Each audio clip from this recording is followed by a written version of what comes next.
Hello my young friends, good morning. स्वागत है आप सबों का मेरे चैनल फिजिक्स प्लस टू। मैं सुरेश सर फिर एक बार आपके साथ क्लास 11th के फिजिक्स का नया video vector part 2, type of vectors. इसके पहले एक वीडियो अपलोड हुआ मेरा, वेक्टर क्या है, स्केलर क्वांटिटीज क्या है, दोनों में डिफरेंस क्या है, वेक्टर को कैसे रिप्रेजेंट करेंगे, वेक्टर का मैग्नीट्यूड कैसे लिखेंगे, ये सारा है। अगर आपको समय नहीं मिला होगा तो उसको एक झलक आप देख लेंगे। वहां देखने के बाद ही इधर की बातें आपको समझ में आएगी। आज का जो वीडियो है वो है टाइप ऑफ वेक्टर्स। आइए बिना समय हम लोग इधर से उधर गवाए सीधे टॉपिक्स पर आते हैं। अगर आपको वीडियो अच्छा लगे तो बीच बीच में हो जाना चाहिए। आइए देखिए, पहला टाइप ऑफ वेक्टर्स, ये पार्ट 2 है। पहला टाइप है यहाँ पे हमारे पास पोलर वेक्टर्स। पहला टाइप जो हमारे पास वेक्टर का है वो है पोलर वेक्टर्स। किसको कहेंगे पोलर वेक्टर्स हम लोग? अगर यहाँ पे देखिए, अगर ये पार्टिकल है m मास का, ये इस डायरेक्शन में मूव कर रहा है, ये इसके मोशन का डायरेक्शन है, ये इसके मोशन का डायरेक्शन है, बॉडी के मोशन का डायरेक्शन ये है, इधर से O से P की ओर। तो O से P की ओर जो डिस्प्लेसमेंट होगा, O के P की ओर जो वेलोसिटी होगा, जो डायरेक्शन होगा एक्सेलरेशन का, जो फोर्स का, जो मोमेंटम का, वो सारा वेक्टर पोलर वेक्टर्स कहलाएगा। मतलब कोई बॉडी अगर मोशन में है तो along the direction of motion जो वेक्टर काम करेगा वो सारे वेक्टर्स पोलर वेक्टर्स कहलाएंगे। चाहे वो डिस्प्लेसमेंट हो, चाहे वेलोसिटी हो, चाहे मोमेंटम हो, चाहे एक्सेलरेशन हो, चाहे फोर्स हो। इसलिए सिंपल डिफिनेशन आप याद रखेंगे, a vector quantity whose direction is along the direction of motion of the body or particle, उसको हम लोग कहेंगे पोलर वेक्टर्स। आपको जैसे बताया, displacement, velocity, linear momentum, force, acceleration, ये सारे के सारे हो जाएगा कौन? Polar vectors. नंबर 2 आइए देखिए, नंबर 2 में है एक्सियल वेक्टर्स। किसको कहेंगे? Axial vectors. पंखा घूमता है, फैन घूम रहा है, एक्सिस है उसमें लटका हुआ, उस एक्सिस के अबाउट ये कलम आपके पास है, देखिए इसको आप ऐसे घुमाइए क्लॉकवाइज। क्लॉकवाइज हम घुमा रहे हैं, देखिए ये आगे बढ़ रहा है, आगे बढ़ रहा है, एंटी क्लॉक नीचे जा रहा है। घुमा रहे हैं तो क्या क्या हो रहा है? Angular displacement, angular velocity, angular acceleration, torque, angular momentum, ये सारे क्वांटिटी ये ऐसे वेक्टर हैं जिसका डायरेक्शन जिस प्लेन में वेक्टर घूम रहा है उसके परपेंडिकुलर होता है। इसलिए ऐसे वेक्टर को कहेंगे एक्सियल वेक्टर्स। एग्जाम्पल हमने पहले ही बता दिया आपको। आइए देखिए, axial vector, its direction is along the axis of rotation of the body. Body के रोटेशन का जो एक्सिस है उसी के अलोंग होगा, यानी तो फिर कर सकते हैं perpendicular to the plane of rotation of the body.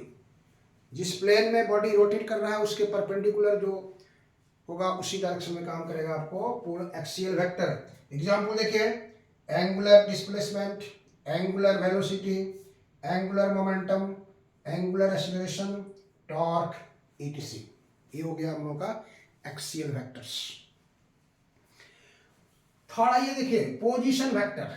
Position vector, कोई पार्टिकल मूव कर रहा है या रेस्ट में है तो उस पार्टिकल के पोजीशन को ऑरिजिन से, जहां से वो चलना शुरू किया था, उस एट एनी इंस्टेंट, किसी भी मोमेंट, किसी भी क्षण कहाँ पर है वो, जहां से चलना शुरू किया था वहां से वहां तक एक लाइन आप खींच दीजिए तो वो जो लाइन है वो कहलाएगा पोजीशन वेक्टर। जैसे मान लीजिए यहाँ से O पॉइंट से ये चलना शुरू किया है और P पॉइंट पर पहुंचा है, यहां से यहां तक का डिस्प्लेसमेंट x हो गया, तो OP equal to vector x, ये कहलाएगा पोजीशन वेक्टर। अब यहाँ प्लेन में आइए देखिए, XY प्लेन में है, ये पार्टिकल ऑरिजिन से चलना शुरू किया है, एट एनी टाइम P पर है ये, तो O से P की ओर हम इसको यहाँ पर R दिखा रहे हैं, इसलिए OP R, that is position vector. Definition: at any instant a line drawn from the origin to position of particle, a line drawn from the origin to position of the particle is called position vector. अगर ये plane में ऐसे चल रहा है, यहां से चल रहा है ऐसे, तो किसी भी मोमेंट ए पॉइंट पर ऑरिजिन से ये हो गया आपका पोजीशन वेक्टर, यहां से बी पर किसी मोमेंट ये R2 हो गया, किसी मोमेंट सी पर हो गया, तो ये इसका पोजीशन वेक्टर प्लेन में हम लोग इसको लिख सकते हैं। यहाँ पर ये पोजीशन वेक्टर यहाँ से जो है डिनोट करेंगे उसका कहाँ से लाइन क्या है। आइए नेक्स्ट नंबर 3।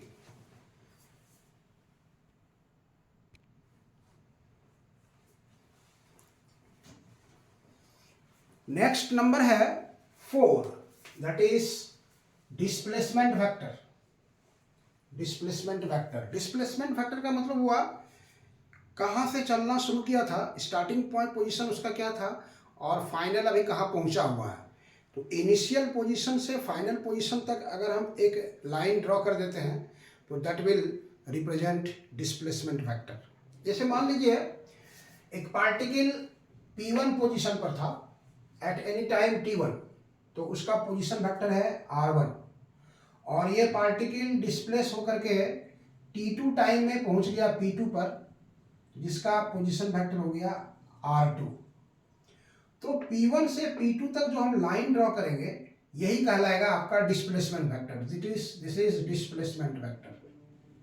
ये जो है आपका वो है डिस्प्लेसमेंट वेक्टर। डिस्प्लेसमेंट वेक्टर मतलब PQ, P1 P2। तो जब एडिशन लॉ ऑफ वेक्टर आपको पढ़ाया जाएगा तो उसमें बताया जाएगा कि अगर वेक्टर एक ही ऑर्डर में घूम रहा है, जैसे इसके हेड पर इसका टेल रखा हुआ है, तो जिसके हेड पर जिसका टेल रखा हुआ है वो दोनों जुट जाएगा, मतलब OP1 प्लस P1 P2 ये दोनों ऐड होगा और ये इसके OP2 के बराबर होगा। इसलिए हम यहाँ पर सिंपल डिफिनेशन लिखे हैं, it is the line segment directed from the initial position to final position, मतलब P1 से P2 तक। तो यहाँ पर OP1 प्लस P1 P2 बराबर OP2 लिए, OP1 प्लस P1 P2 बराबर OP2। ये R1 है, ये P1 P2 है, बराबर R2 हो गया। इसलिए P1 P2 जो आपका डिस्प्लेसमेंट वेक्टर है that is R2 minus R1। तो R2 माइनस R1 का क्या मतलब हुआ कि R2 is the position of the particle at final position, और R1 is the position vector, ये R2 इज पोजीशन वेक्टर और R1 is position vector at any time T1। तो इस दोनों के डिफरेंस के बराबर हो गया। इसका मतलब displacement vector is equal to the difference in position vector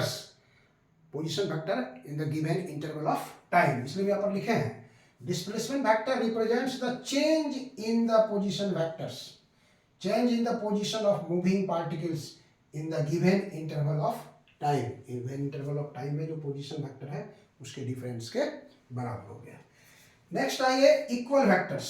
equal vectors किसको कहेंगे? इक्वल वेक्टर्स का मतलब हुआ मैग्नीट्यूड सेम इक्वल होना चाहिए, मैग्नीट्यूड इक्वल होना चाहिए, लेंथ ऑफ एरो इक्वल होना चाहिए, लेकिन डायरेक्शन सेम होना चाहिए, डायरेक्शन सेम होना चाहिए।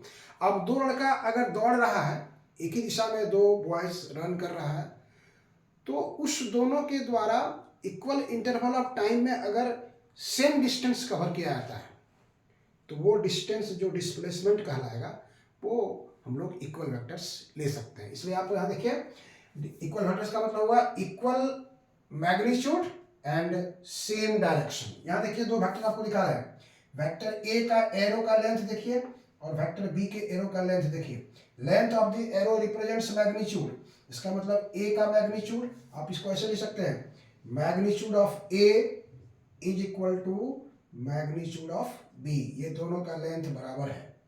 तब इसको आप लिख सकते हैं vector A equal to vector B, और दोनों पैरेलल है इसलिए एंगल इसके बीच का जो होगा वो 0 होगा। अगर आपसे पूछा जाता है कि what is the angle between equal vectors, तो you have to write answer 0 degree. अब आइए next one is negative vector. Negative vector, negative vector का कंडीशन क्या हुआ? मैग्नीट्यूड सेम होना चाहिए, डायरेक्शन अपोजिट होना चाहिए। इसलिए यहाँ लिखे हैं equal magnitude but opposite direction. अब यही vector A left to right चल रहा है और vector B right to left चल रहा है, इसके एरो का लेंथ और इसके एरो का लेंथ यहाँ बराबर है, मतलब यहाँ पर भी ए का मैग्नीट्यूड और बी का मैग्नीट्यूड सेम है, लेकिन दोनों के बीच का एंगल है यहाँ पे 180, मतलब अपोजिट डायरेक्शन है, इसलिए ए इज नेगेटिव ऑफ बी या बी इज नेगेटिव ऑफ ए, इसलिए इसको हम लोग कहेंगे नेगेटिव वेक्टर। मतलब किसी वेक्टर के डायरेक्शन को अगर आप रिवर्स कर देते हैं 180 डिग्री से आप रिवर्स कर देते हैं, तो you have to put a negative sign before it, you have to put a negative sign before it. Next है कोलिनियर वेक्टर्स, मतलब दो लड़के अगर दौड़ना शुरू कर रहा है दोनों अपोजिट डायरेक्शन में और दोनों इक्वल इंटरवल ऑफ टाइम में सेम डिस्टेंस कवर करता है, तो वो जो डिस्प्लेसमेंट है या डिस्टेंस जो है वो क्या कहलाएगा, नेगेटिव वेक्टर्स कहलाएगा। कोलिनियर वेक्टर्स में क्या कहलाता है, कोलिनियर वेक्टर्स का मतलब हुआ vectors acting along same direction में है, लेकिन उसका कंडीशन है कि मैग्नीट्यूड सेम हो भी सकता है नहीं भी हो सकता है। यहाँ पर देखिए ए वेक्टर का मैग्नीट्यूड बी वेक्टर से अधिक है, क्योंकि इसका एरो का लेंथ इसके एरो के लेंथ से अधिक है। सी और डी भी दिखा रहे हैं आपको, सी का लेंथ कम है डी का लेंथ कम है, मतलब इसका सी का मैग्नीट्यूड यहाँ पर आप लिख सकते हैं वेक्टर सी का magnitude is less than magnitude of D. लेकिन यहाँ पर क्या है आपका, यहाँ पर है ए का magnitude of A is greater than magnitude of B. सब यहाँ पर भी एंगल जो है, यहाँ पर भी एंगल इसका जीरो है, यहाँ पर भी एंगल इसका जीरो है, तो ये है हम लोग का कोलिनियर वेक्टर्स, एक लाइन में सभी वेक्टर्स चल रहा है। Next one is coinitial vector. Coinitial तो आपको बताए थे कि ये एरो का जो लाइन है ये इनिशियल पॉइंट कहलाता है, ये फाइनल पॉइंट कहलाता है। तो कोइनिशियल मतलब ऐसे वेक्टर्स जिसका इनिशियल पॉइंट सेम है, उसको हम लोग कहेंगे कोइनिशियल वेक्टर्स। जैसे मान लीजिए आप यहां पर देख सकते हैं कि 3 ठो बॉल रखा हुआ है, यहां पे आप उसको समझने की कोशिश कीजिए कि यहां पे 3 बॉल एक साथ रखा हुआ है, ये 3 ठो बॉल है एक साथ रखा हुआ है, और यहां से आप इसको डिस्प्लेस मारते हैं, ऐसे यहां से फोर्स लगाते हैं, फोर्स लगाने के बाद क्या हुआ, एक इधर चल गया, एक इधर चल गया, एक इधर चला आया। मान लीजिए ए इधर चला गया, बी इधर चला गया, सी इधर चला गया, तो ये जो डिस्प्लेसमेंट हुआ इसका सबका वेक्टर का इनिशियल पॉइंट एक है, तो इसको कहेंगे कोइनिशियल वेक्टर्स। इसलिए कंडीशन क्या है इसका कि vectors must have a common initial point इसका होना चाहिए। तो आप फिगर में दे सकते हैं वेक्टर ए का कॉमन इनिशियल पॉइंट ओ पर है, वेक्टर बी का कॉमन इनिशियल पॉइंट ओ पर है, वेक्टर सी का कॉमन इनिशियल पॉइंट ओ पर है, इसलिए ए बी सी आर को इनिशियल वेक्टर्स।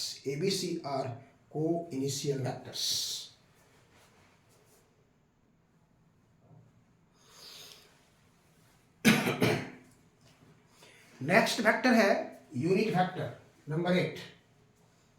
यूनिट वेक्टर का मतलब हुआ ऐसा वेक्टर जिसका मैग्नीट्यूड यूनिट है, मतलब 1 है, और इसका डायरेक्शन अपना डायरेक्शन नहीं होता है, इसका डायरेक्शन जिस वेक्टर का वो यूनिट वेक्टर है उसी के अलोंग होगा।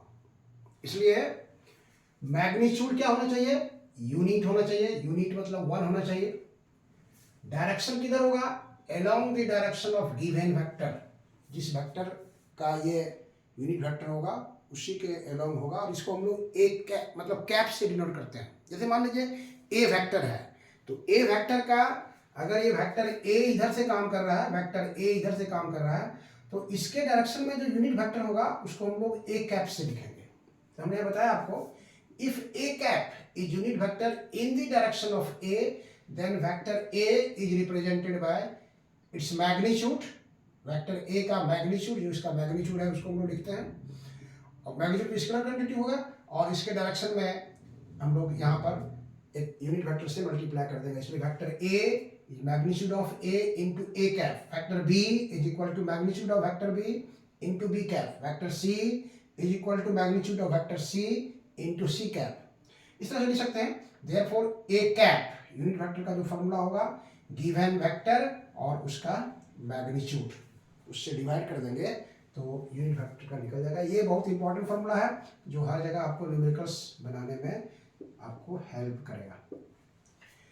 नेक्स्ट है ऑर्थोगोनल यूनिट वेक्टर्स। दूसरा नाम भी इसका है perpendicular unit vectors.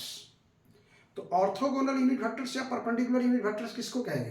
Cartesian coordinate जो मेरा एक्सिस है एक्स वाई जेड, तीनों एक्सिस म्यूचुअली परपेंडिकुलर है, तो उस एक्सिस के अलोंग जो वेक्टर काम करेगा उसका जो यूनिट वेक्टर है वो हम लोग ए कैप या बी कैप या सी कैप या डी कैप या एन कैप या आर कैप नहीं लिखेंगे, उस डायरेक्शन में फिक्स्ड कर दिया है। जैसे मान लीजिए एक्स एक्सिस के अलोंग है तो यूनिट वेक्टर को आई कैप से लिखेंगे, वाई एक्सिस है तो वाई एक्सिस के अलोंग जो यूनिट वेक्टर है उसको जे कैप से लिखेंगे, जेड एक्सिस के अलोंग जो यूनिट वेक्टर है उसको हम लोग के कैप से लिखेंगे। और अगर कोई वेक्टर ए इधर काम कर रहा है, अगर कोई वेक्टर इधर से ए काम कर रहा है, एक्स एक्सिस की तरफ ए वेक्टर काम कर रहा है, तो उसको लिख सकते हैं हम vector A into mod of this, और यहां लिखेंगे I cap. For vector A along X axis तो ये हो गया ए का mod into I cap. Along Y axis तो vector A mod of A into J cap. Along Z axis A mod of A into K cap. इसलिए यहां लिखे हम लोग, देखिए orthogonal unit vectors along x, y and z axis are called orthogonal unit vectors. Along x axis this is I cap, along y axis this is j cap, along z axis this is k cap. तो ये unit vector हो गया orthogonal unit vectors. और next है number 10, नल vector और zero vector. Null vector या zero vector किसको कहेंगे? जैसे ये एक यहाँ देखिए एक लाइन है, एक लाइन में लेफ्ट टू राइट एक वेक्टर काम कर रहा है ए, और राइट टू लेफ्ट भी एक वेक्टर काम कर रहा है ए, दोनों का मैग्नीट्यूड सेम है। तो इसका रिजल्टेंट अगर निकालेंगे तो अलाउंग इस डायरेक्शन में तो ये एक वेक्टर ए हो गया, और इसको इधर जब घुमा देंगे हम इधर तो this will be minus A, तो माइनस ए कर दिए हम लोग। तो A minus A that is zero, that is null vector. तो नल वेक्टर का अगर हम लोग मैग्नीट्यूड निकालेंगे तो वो जीरो हो जाएगा। अगर कोई पार्टिकल यहाँ पर है, ऑरिजिन पर है, तो उसका डिस्प्लेसमेंट वेक्टर क्या होगा? Null vector. दूसरा एग्जांपल है the position vector of a particle at origin is an example of null vector. अगर कोई पार्टिकल कांस्टेंट वेलोसिटी से मूव कर रहा है तो उसका एक्सेलरेशन भी जो होगा वो नल वेक्टर हो जाएगा, क्योंकि ए इक्वल टू आप पढ़े हैं A equal to v minus U by T. अगर कांस्टेंट वेलोसिटी है तो ये दोनों सेम रहेगा, इसलिए घट करके जीरो आ जाएगा, तो A will be zero. These are examples of null vector और जीरो वेक्टर, ये दोनों के लिए काम करते हैं। इसलिए इसका मैग्नीट्यूड जीरो होगा, डायरेक्शन आर्बिट्ररी है, मतलब नो सेंस ऑफ डायरेक्शन, जिधर मूव करना चाहेगा उस डायरेक्शन में ये उसका स्पेसिफिक होगा। इसलिए इसका प्रॉपर्टी कुछ आता है, अगर किसी वेक्टर में नल वेक्टर से ऐड कर देंगे नो रिजल्ट, जो जितना वेक्टर है उतना ही रहेगा, नो रिजल्ट नहीं कर सकते, सॉरी। अगर वेक्टर ए में नल वेक्टर जोड़ते हो तो वेक्टर सेम रहेगा, सब्ट्रैक्ट करते हो तो नो चेंज वही रहेगा, लेकिन वेक्टर में अगर नल वेक्टर से मल्टीप्लाई कर देते हो तो वो नल वेक्टर में कन्वर्ट हो जाएगा। इसलिए vector into null vector that is null vector. तो ये था हम लोग का मेन टाइप्स ऑफ वेक्टर्स, जो 10 भागों में हम बांट करके आपके पास रखने की कोशिश किया है, और हमको लगता है कि अच्छा लगा होगा। अगर अच्छा लगे तो इसको लाइक, सब्सक्राइब और शेयर जरूर कीजिएगा। इस तरह का वेक्टर आपको बताया था कि vector is the ABC of physics, बार बार आपको कह रहे हैं। इसलिए ये पढ़ने के बाद नेक्स्ट वीडियो जो मेरा आएगा एडिशन ऑफ वेक्टर, वो सब टाइप ऑफ वेक्टर के आधार पर हम लोग उसको डिस्ट्रीब्यूट करके फिर पढ़ेंगे। अगर वेक्टर को आप अच्छी तरह समझ जाते हैं तो आगे के फिजिक्स को पढ़ने में आपको कोई दिक्कत नहीं होगी। चलिए अगले वीडियो में मिलते हैं। Thank you.